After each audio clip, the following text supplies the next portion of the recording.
वाहिगुरु जी का खालसा, वाहिगुरु जी की फतेह।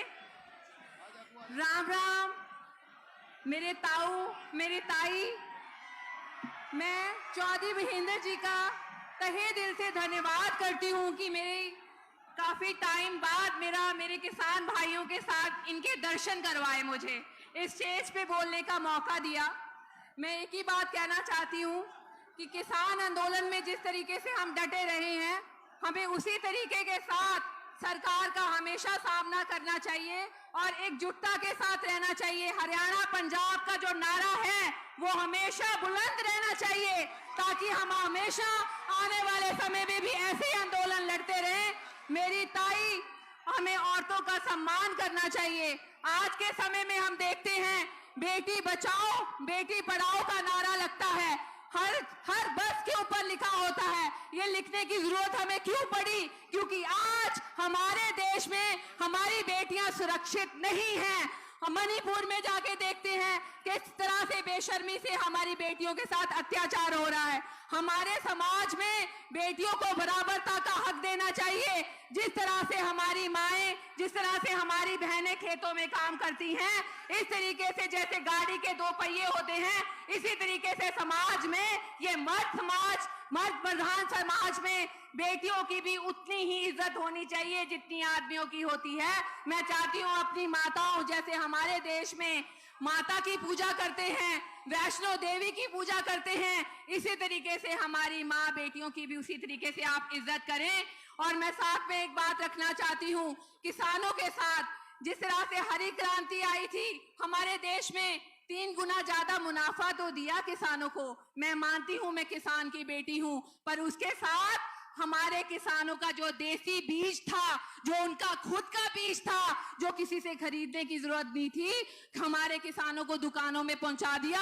वो जो हाइब्रिड बीज आया, मैं मानती हूं कि उसने हमें दुगनी तरक्की दी, दुगने पैसे दिए, पर उसके साथ कितनी सारी बीमारियां भी वो साथ में ही हमारे खेतों में लेके आया।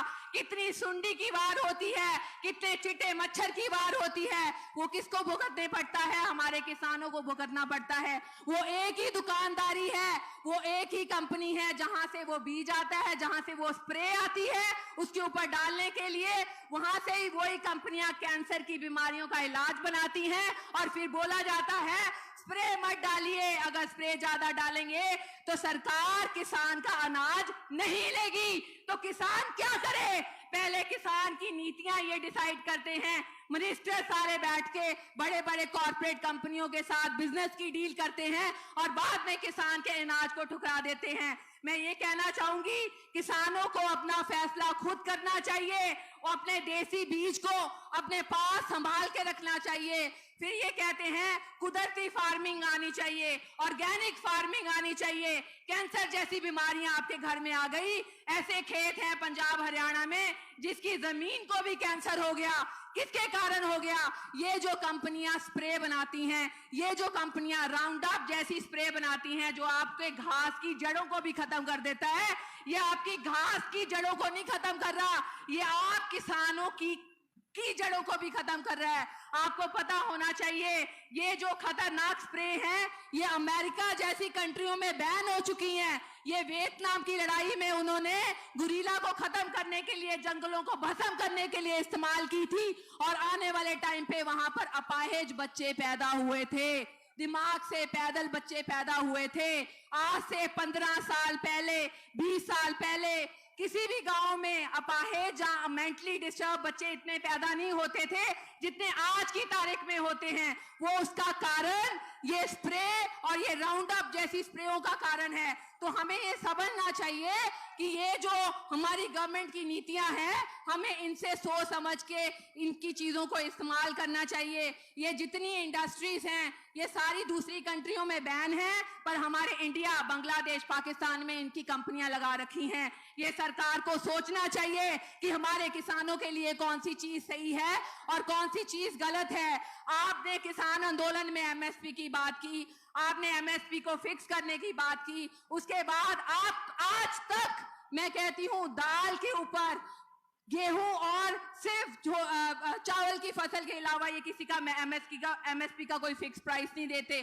क्या हमें दाल उगाने की जरूरत नहीं है? आज की तारीख में हमें मूंगफली उगाने की जरूरत नहीं है जो ये पेस्टिसाइड की कंपनियां लेके आती हैं, स्प्रे की कंपनियां लेके आते हैं? इससे अच्छा तो जहां पर किसान की खेती होती है, मूंगफली की खेती होती है, वहां पर मूंगफली की इंडस्ट्री लगाई जाए ताकि किसान को भी फायदा और गवर्नमेंट को भी फायदा हो। किसान की मूंगफली की फसल भी ली जाए, वहां से गन्ने के लिए मिलें लगाई जाएं ताकि किसान को भी बोनस मिले और सरकार का भी फायदा हो। ऐसी नीतियां लाने की जरूरत है हमें अपनी सरकार की, और ऐसे नेताओं के साथ चलने की जरूरत है। जैसे छोटू राम जी ने कहा था कि किसान जो है वो एक देश की, हमारे देश की रीढ़ की हड्डी है।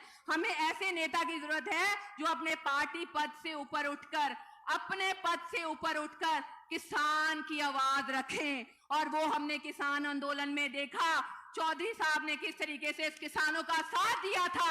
और पीछे जब हमारी बेटियां, हमारी पहलवान बेटियां सड़कों पे बैठी थी, किस तरह से इन्होंने जाके उनका साथ दिया था। सो हमें ऐसे नेताओं की जरूरत है, किसान पुत्र की जरूरत है, वो जाट भाईचारे की जरूरत है जो मेन पद पे बैठ के किसानों की आवाज रख सकें।